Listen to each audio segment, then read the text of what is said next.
இந்த வயதிலேயே நீடிக்கிற விடயம் மிக மிக மோசமான ஒன்று. இந்த அரசாங்கம் பதவிக்கு வந்தபோது தங்களுடைய தேர்தல் விஞ்ஞாபனத்திலே முதலாவதாக கொடுத்திருந்த வாக்குறுதி ஒரு புதிய அரசியலமைப்பை கொண்டு வருவோம் என்று சொன்னது. அதை சொல்லி இப்பொழுது 2 வருடமாகிறது. இந்த இடைப்பட்ட காலத்திலே அதற்கான சம்பாஷணை ஆரம்பித்திருக்குமாக இருந்தால் அதிலே நீதியரசர்களுடைய வயதில் என்னவாக இருக்க வேண்டும் என்கின்ற ஒரு கலந்துரையாடல் இடம்பெற்றிருக்கும். அதை எப்பொழுது அமல்படுத்துவது சம்பந்தமான விடயங்களும் இடம்பெற்றிருக்கும். அது நடைபெறவில்லை. அவசரமாக ஒரு சட்ட திருத்தத்தை, ஒரு அரசியலமைப்பு திருத்தத்தை கொண்டு வர வேண்டுமாக இருந்தால் அது கடந்த பாராளுமன்றத்திலே அவர்கள் அவசரம் என்று கருதி கொண்டு வந்த அந்த தனிநபர் பிரேரணையாகத்தான் இருக்க வேண்டும். அதாவது நிறைவேற்று அதிகார ஜனாதிபதி முறையை ஒழிப்பதானதாக இருக்க வேண்டும்.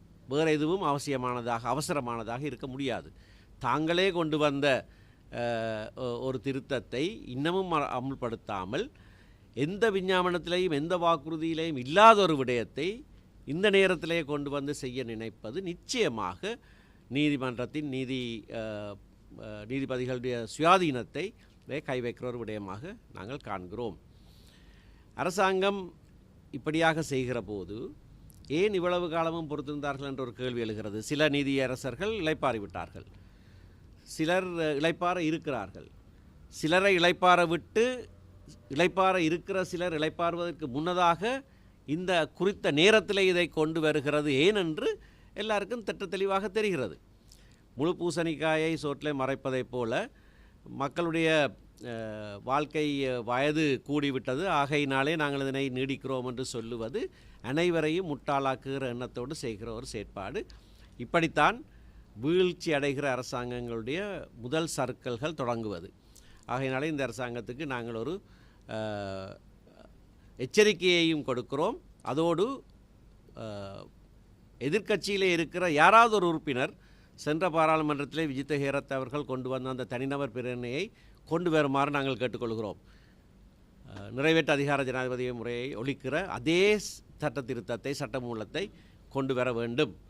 அதோடு நீதி அமைச்சருக்கு ஒரு கோரிக்கை, இந்த சட்ட திருத்தம் கொண்டு வரப்படுமாக இருந்தால் நீங்கள் ராஜினாமா செய்ய வேண்டும்.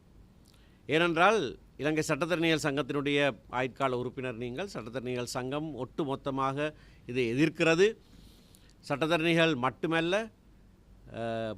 ஆரம்ப நீதிமன்றங்களில் இருக்கிற நீதிபதிகள், மேல் நீதிமன்ற நீதிபதிகள், சட்டத்துறையிலே இருக்கிற அனைவரும் இதனை முற்றுமுழுதாக எதிர்க்கிற வேளையிலே சட்டத்தரணியாகிய நீங்கள் இந்த சட்டமூலத்தை அமல்படுத்தக்கூடாது, அதனை அறிமுகப்படுத்தக்கூடாது.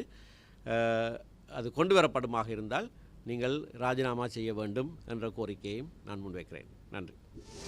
மேலதிக செய்திகளுக்காக எமது யூடியூப் தளத்தை சப்ஸ்கிரைப் செய்யுங்கள்.